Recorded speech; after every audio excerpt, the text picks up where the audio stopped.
आगे के सीटवा बुकिंग करा लो ए राजा जाके तू हो कि आगे के सीटवा बुकिंग करा लो ए राजा जाके तू हो 11 अगस्त के सनी देवल के आइल बा गदर 2 हो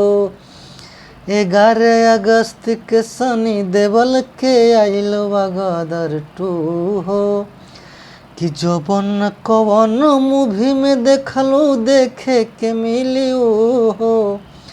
कि जौवन कवन फिल्म में देखलू देखे के मिली अब हो 11 अगस्त के सनी देवल के आइल बा गदर 2 हो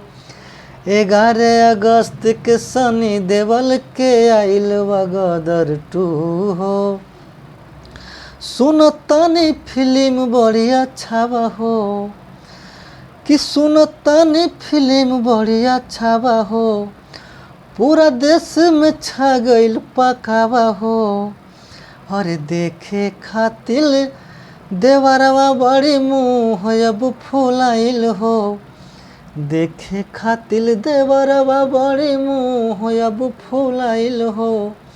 11 अगस्त के सनी देवल के आइल बा गदर 2 हो 11 अगस्त के सनी देवल के आइल बा गदर 2 हो।